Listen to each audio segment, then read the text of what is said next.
Hello and welcome back, everyone. We're glad that you're with us. This next episode that we're resharing is a little bit more lighthearted and something we find very important, and that's embracing humor as a spiritual gift.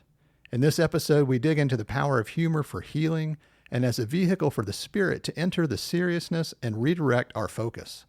Humor has the ability to bring light into the darkness and give levity to a heavy burden, and you might even hear a few dad jokes along the way.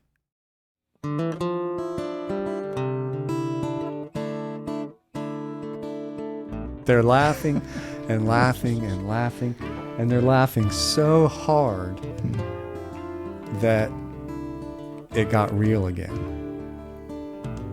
Real in the sense of everybody could be themselves, and they felt better.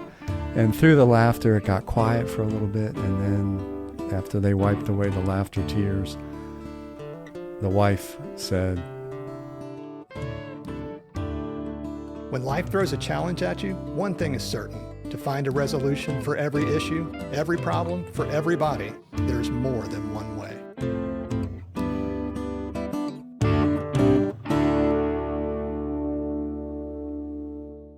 One of the things that we just celebrated was Father's Day, and I never really got into Father's Day too much. Never really thought about it all that much. Or if it did come up, I'd think about my father. Mm-hmm. But this year, I thought about myself as a father. And, you know, my kids are all grown, moved away, and I'm a grandfather now. And so for whatever reason, I just started thinking about, what did I like about being a father? Uh-huh. You know, what was it like for me to do that? And one thing just kept coming back up, and I tried to pay attention to that, and it was your kids, especially when they were little, but really still even gave you a place to just go play around, to just goof around, and be silly and be goofy, and it usually led to some kind of laughing, some kind of laughter, some kind of hopefully really, really, really funny stuff. Like there was one time, my two oldest, I think Dylan was like in third grade and Kaylee was like in first grade or something like that. And Miles was a baby at home. And so I was taking him to school, and it was April Fool's Day. Okay. So it was April Fool's Day. And going to the school where they went, the Episcopal School of Knoxville, there's a big hill that goes all the way up till you get to the top, and the school's at the top of the hill. And so about midway through me taking them there, I started thinking, how can I do something for April Fool's Day that'll be funny, at least to me? Because that's what it's all about, me being able to laugh. And so I get midway up, and I start jerking the car, and it starts like that. That's my version of what the car sounds like. And my kids are going, they're looking all around. And I go, oh, no. Something's wrong with the car. And I'm jerking it up. And my kids were such sticklers, both of them, about being late. They hated being late. And we're going to be late. And I was like, oh, God, this is just terrible. I don't know what's going on. I think you're going to have to call your mom. and they're like, Dad, I can't believe you're doing this. I can't believe this. And I was like, I'm not doing this. This is the car. And I started keep jerking it up, and I pull over on the side. And they're like, we're walking. And I said, no, just hang on. And right before, they're just like in tears because they're going to be late, which once again is funny to me. Funny to me. Not so funny to them, probably. I say, April Fools. Nice. And then they did start laughing after that. They thought that was pretty funny. And I thought, where else would I be able to do that, right? Yeah. And I think that, you know, the truth for me, since we talk so much about the spiritual stuff, and all that stuff can get very serious, and we all work in the church, and that stuff can get very serious. We all need a place to find where we can be silly or goofy, or laugh. And the more that I thought about that, the more I realized laughter is a spiritual gift. Laughter is a spiritual gift. It's a healing energy right? Say more about that. What do you mean by it's a healing? Well, energy? it's a healing energy in that it's like sometimes if I were to take it back into, since we're talking about the spiritual religious world, if I were to take it way back in the religious world, the indigenous people, almost every tribe, every type had a what they would call a sacred clown. They all had different names for them. Okay. But it was a sacred clown, and the sacred clown's job was to try to, like if it was in a ritual that was real serious, it would, the clowns would come in at a certain point in time and mess with it a little bit. Do things, everything's supposed to go proper in this order. They'd do it the opposite way for a while. Or they'd poke fun at the people who were leading it. Mm-hmm. Just so we could see the other side of life, just so that you could see and in the laughter and in the humor that they would bring, there was a healing element to it. So they added that piece to religion, to their religion. So if you take that and fast forward it into our time, it might be something like you're at a funeral or a friend of yours dies. And what do? You find places where you can go and tell stories. Mm-hmm. Yeah. Usually, most people do. They find a place where they can go tell a story to remember the person. And usually those stories end up being things that are funny. Yeah. Right? Yeah. And you laugh and laugh and laugh and laugh. And that goes right along with one of the indigenous world's just whole sacred ritual, and that is a ritual around the fire where they would gather and make offerings to the fire to make it a sacred fire. Mm-hmm. And then the first thing they would do after everything was said and done with the ritual was they would sit down and then they would do just that, start telling funny stories. And then people would laugh and laugh and laugh and laugh until it just got quiet. You know what I mean? You laugh so hard that you can't laugh anymore. And then it just got still. And so you'd have those two things. And I think that's what the sacred clowns were about. That's what telling stories about people. It brings that part of life that then just naturally leads into a more kind of still place. So kind of bringing the serious and the playful together. Both of those things. Yeah. And they're always at work with one another. That's what I mean. Yeah. And if you think about it in your life, what helps you to heal? What helps you to release energy sometimes that needs to be released? Mm-hmm. It's like, I heard this joke. Okay. See if this does it. All right. So, a woman was driving along and she'd gotten a nice bottle of wine for her husband for his birthday. And he loved this wine and it was expensive and he was worth it, and thought, okay. So she had the bottle of wine sitting on the bottom of the passenger side of the car. Mm-hmm. And as she was driving, she saw something on the side of the road, and it was a person. And the person was walking along, and she thought, maybe I can help this person. Mm-hmm. So she pulled over, and the person walked up, opened the door, and it was an older American Indian woman. Okay.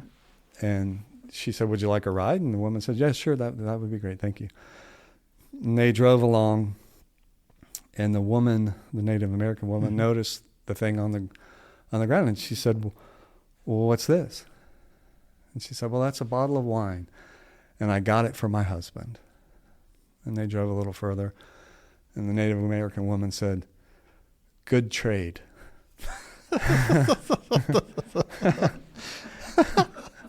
Oh my God. Right?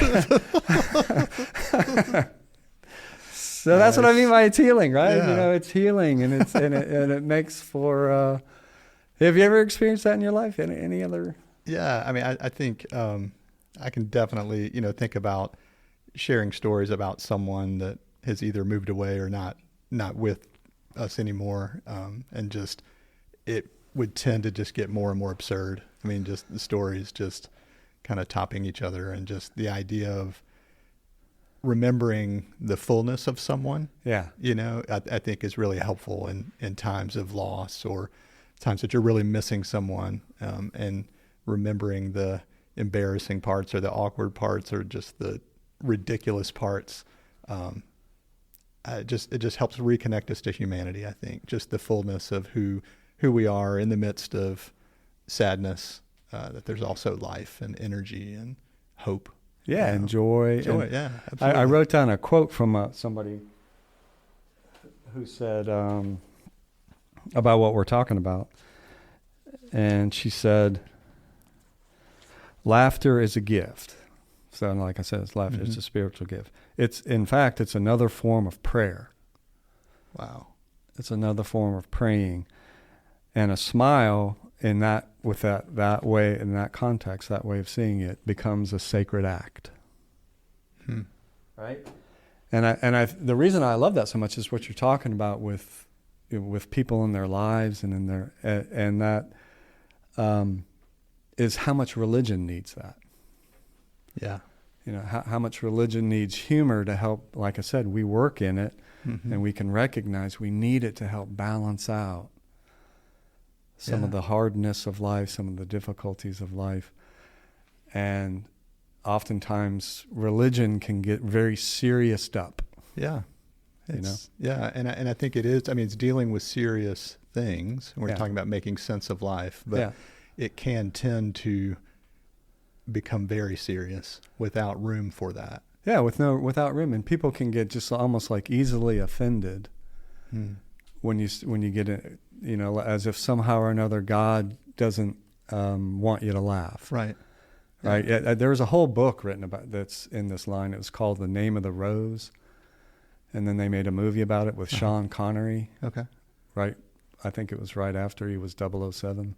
Gotcha. So right after he was 007, he was a monk. Right. So he becomes this monk, and he goes and he's trying to investigate a murder that happens in an abbey in 14th century Italy. Okay. Yeah. Fun stuff. But within it, what happens is that he finds throughout the movie unfolds, and this is a spoiler alert for those of you who are just dying to watch this movie that was like in 1980 or something like that. So there's been a little time. It's been a little time, but just in case, I'm gonna blow the ending, just so you know. So you can pause here if you need to. That's right. Turn it off. Go to the bathroom. So he goes through trying to find out what happened, and everybody that dies has black ink stained on their hands and on their tongue. Huh. And he's trying to figure out what in the heck is going on with this. And it turns out that there's this one book, this one manuscript that everybody thought was lost, and it was in this monastery. Okay. But the oldest monk in the monastery, a guy who basically says, laughter is horrible because when you laugh, you make room for the devil to get in. That was basically his mantra. Yeah, fun dude to hang around. This guy. Let's go hang out, you and me. And so he had hidden this manuscript of this book, and the book was supposed to be Aristotle's writing about how humor is just what we've been talking about. Humor is healing and a necessary and a gift of life for humans.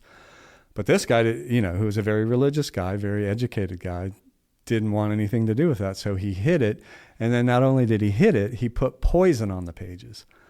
Whoa. Yeah. So that when people went to read it and they had to lick their finger to turn the page, it killed them. Oh my gosh. And it was, so, that's the extreme of a religion saying God doesn't want you to laugh because, in his opinion, it makes you look like a fool. Right? Yeah. And while I wouldn't say we take it quite that far in the 21st century, it can be so, I don't know, we can just get so serious about stuff that there's no room for the indigenous clown, or there's no room for the let's tell the sacred funny stories. Yeah. There's only serious business. And when that happens, I think we miss that whole stuff that we're talking about. That's why religion needs it so much. Yeah. It might even need it to the point of where we find comedians or people who point that out to us. Yeah. You know what I mean? Yeah. You ever heard anybody? Yeah, I think there's some people that definitely do that pretty brilliantly. I mean, it's a fine thing a fine line to walk, but some people seem to do it. Recently, there's a new Netflix documentary from Pete Holmes that's on Netflix that I really enjoyed, and he's pretty skillful. I mean, he obviously has spirituality about him and talks about those things, but he talks about it from a comedian's perspective that I think is helpful. Okay, yeah, Pete Holmes. I just recently heard a podcast that he was on, and there's no doubt about that he's a deep guy, and his humor is deep, and he recognizes some of what we're talking about with religion, and as you said, kind of the you're walking a tightrope sometime between offending people and being funny and that whole world. And he talks about essentially how does somebody come to even have a picture of God? Because so often, times the picture of God that people are responding against is the big guy in the sky with a beard who's pulling the strings. And the truth is, I don't believe in that God. And most people I know don't believe in that God. And Pete Holmes didn't believe in that God. And what he said is that a guy one time described God not as a big guy being in the sky pulling strings, but he said, God is the blanket that we put over the mystery of life to give it shape. So that's the image of God that Pete Holmes got from this guy. God is the blanket that we put over the mystery of life to give it some kind of form and shape so that we can engage it a bit, right? Yeah. That's the word we use for that. Wow. And then he says, and you know who I heard that from? I heard that from a guy named Barry Taylor, who was the road manager of AC/DC. And then he said, why on earth did I hear that from the road manager of AC/DC? What? Shouldn't I have learned that in church? He's like, why am I hearing it from him of all people, right? Yeah. And I think oftentimes it's that kind of thing that the church has lost. Yeah. And that somebody like Pete Holmes can point out and say, hey, wait a minute. This is where something is happening. And that's why I think sometimes we need people people who push against religion a little bit. Yeah.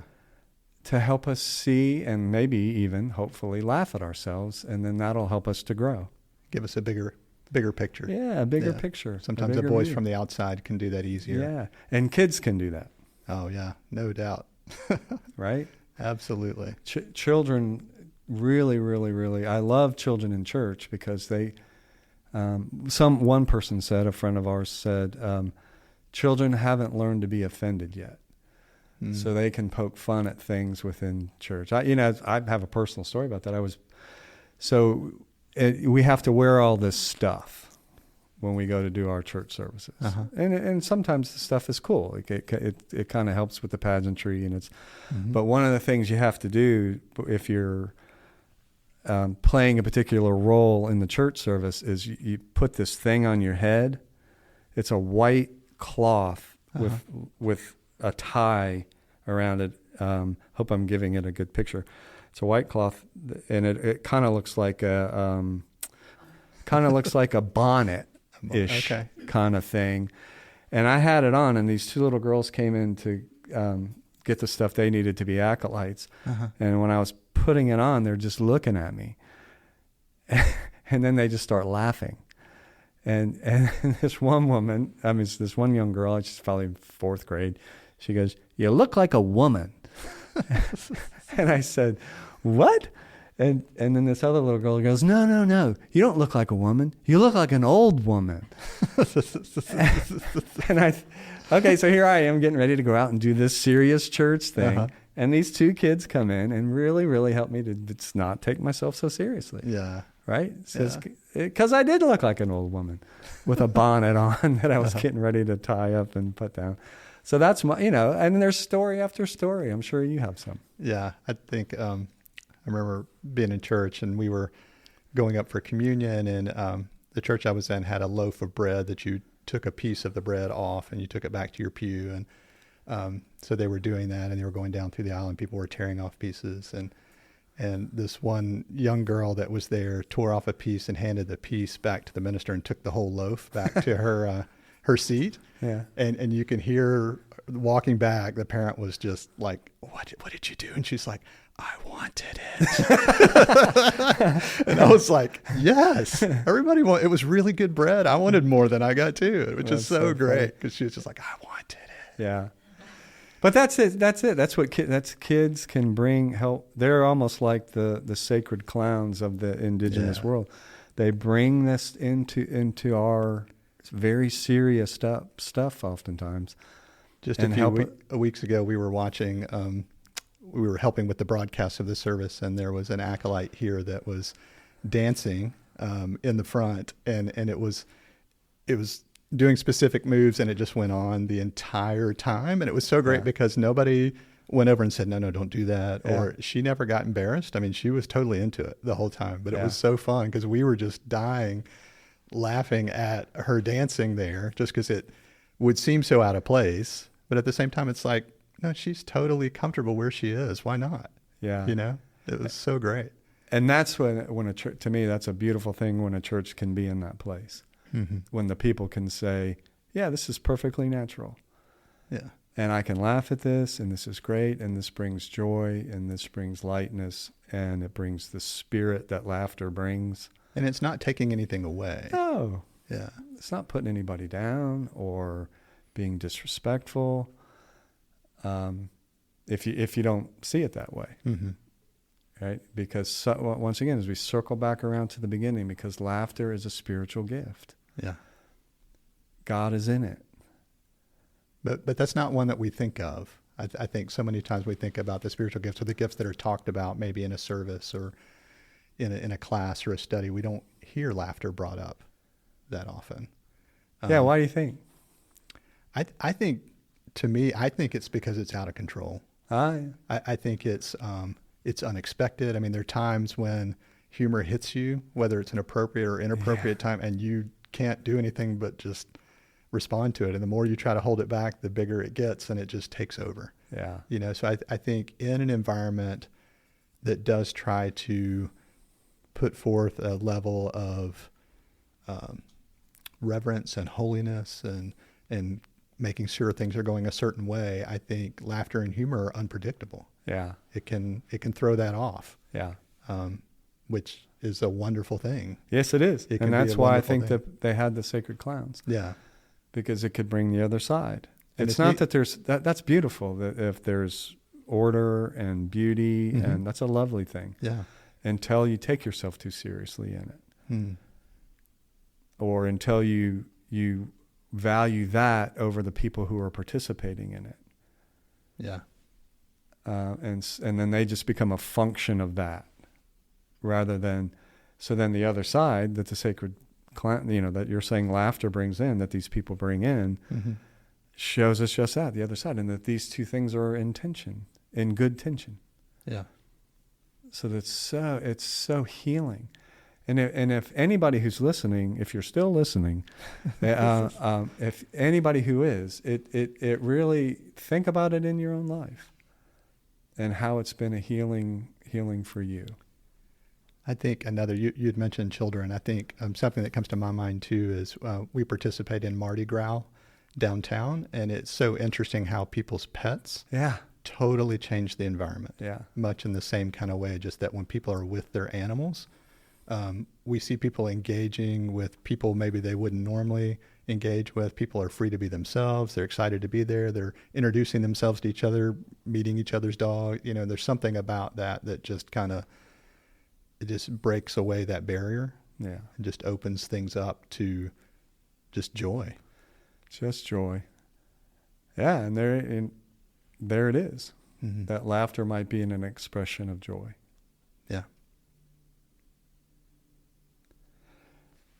Yeah, so we've talked a lot about the church, and my reasoning for talking about that is because of the idea that of laughter as a spiritual gift, and sometimes religion, as you said, misses it. Mm-hmm. And so, and since we work in it, we have front row seats to seeing how it really becomes a healing agent. Mm-hmm. But obviously, it's not just in the church. Yeah, it's all of life.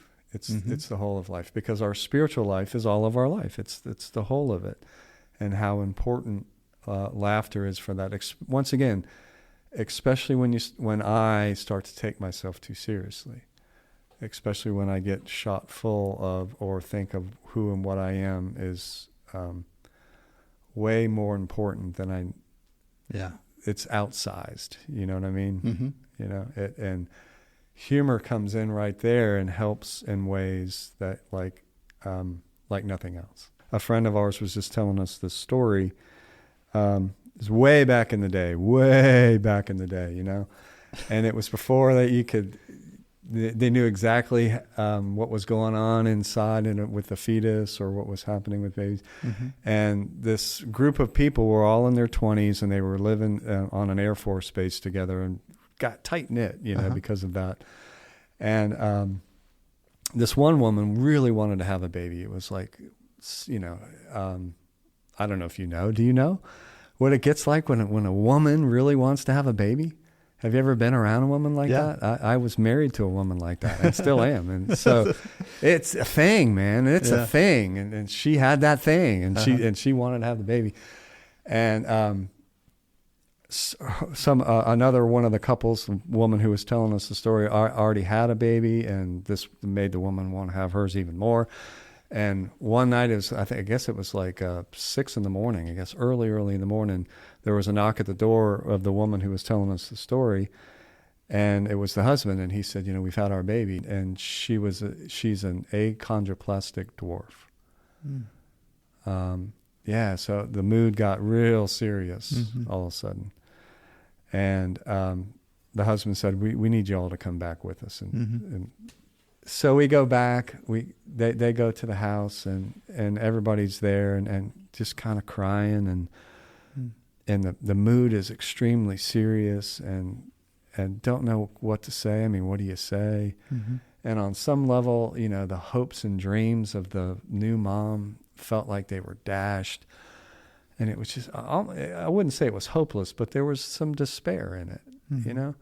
And then all of a sudden, the husband, big guy with blonde hair and tan, and could be on the box of a Wheaties or something like that, you know? And he just looked the part, except for he had a big ass. This guy had a big ass, all right? And the guy says in front of everybody there in this despairing situation, he says, would you just look at me? Would you just look at my big old ass? He said, how in the world could you think that somebody with an ass my size is going to have a dwarf? And everybody in the room just lost it. And they're laughing. And I hope you're laughing too, because I said ass on the show. But they're laughing and laughing and laughing. And they're laughing so hard that it got real again. Real in the sense of everybody could be themselves. And they felt better. And through the laughter, it got quiet for a little bit. And then after they wiped away the laughter tears, the wife said, you know, this her mind is perfect.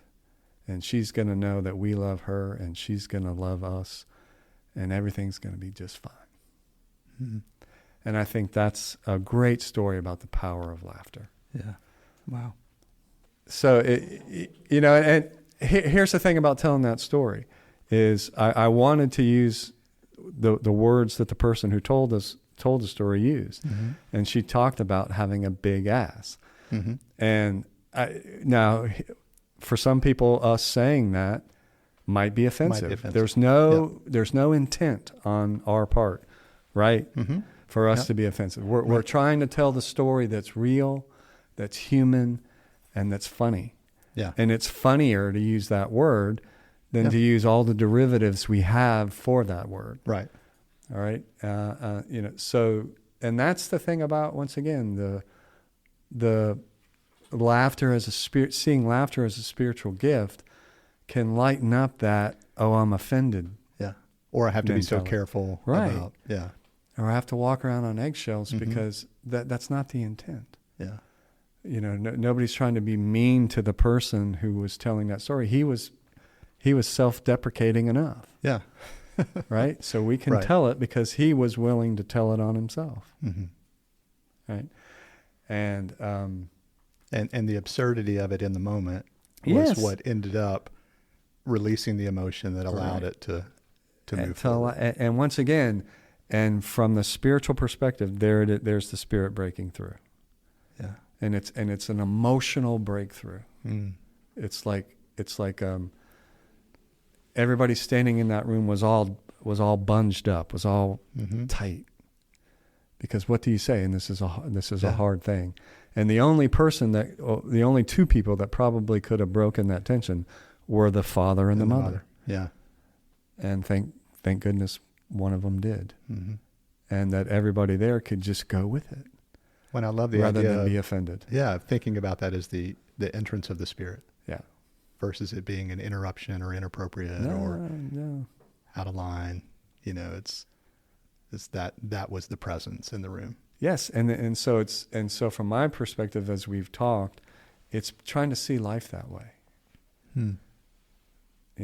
That the humor that you find in life somehow or another is the breaking through and the breaking in, or just my awareness of the Spirit's presence. And I think that's a big part of the awareness of just being open.